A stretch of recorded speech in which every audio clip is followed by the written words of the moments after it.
an early arrival and welcomes you to. The temperature outside is 47 degrees Celsius.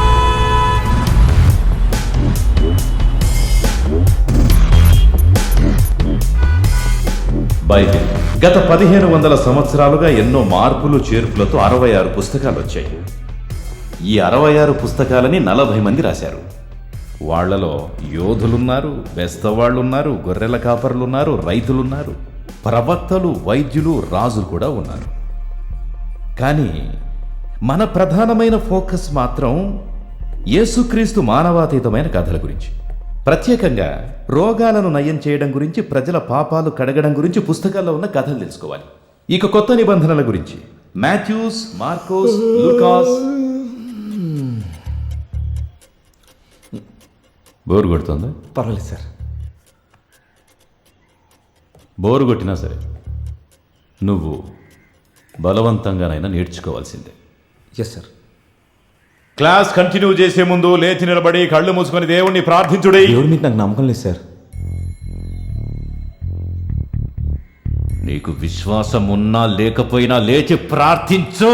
అదేలా sir? Silence. నేను silence అన్న తర్వాత నువ్వు నోరు విప్పి ఒక్క మాట కూడా మాట్లాడకూడదు. నువ్వు నా దగ్గరికి ట్రైనింగ్కి వచ్చే ముందే నేనేంటో తెలుసుకోవాల్సింది. వాడు చెప్పినట్టు నేను నీ గైడ్నో గురువునో కాదు. నేను నీ దేవుడైన యేసుక్రీస్తుని, నువ్వు నా బానిసవి. ఆ యేసుక్రీస్తే దిగొచ్చి చెప్పినా నువ్వు పాస్టర్వి కాలేవు. నేను సెలెక్ట్ చేస్తేనే అవుతావు.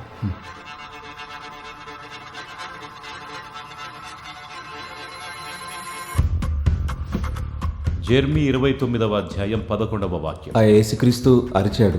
అరిచాడా? నాన్సెన్స్. అరవలేదు, వివరించాడు. కరెక్ట్. సారీ. యేసుక్రీస్తు వివరించాడు మీ అందరి గురించి ప్రణాళిక. నాది యేసుక్రీస్తు ప్రణాళిక వివరించాడు నాది. ఆపరా! యేసుక్రీస్తు వివరించాడు. ఆయన మీ అందరి గురించి ప్రణాళికలు కలిగి ఉన్నారు. నాశనం కోసం కాదు, క్షేమం కోసం ప్రణాళికలు. మీ అందరి భవిష్యత్తు కోసం ప్రత్యేకమైన ప్రణాళికలు. నువ్వు నిజంగా మోటివేషనల్ ట్రైనర్వేనా? నాకు Indian society of training and డెవలప్మెంట్లో మెంబర్షిప్ ఉంది సార్. నీకు చాలా సమర్థత ఉందిరా, కాకపోతే వెదవ్వి కావడానికి. సార్ నాకు హెల్ప్ చేస్తారా?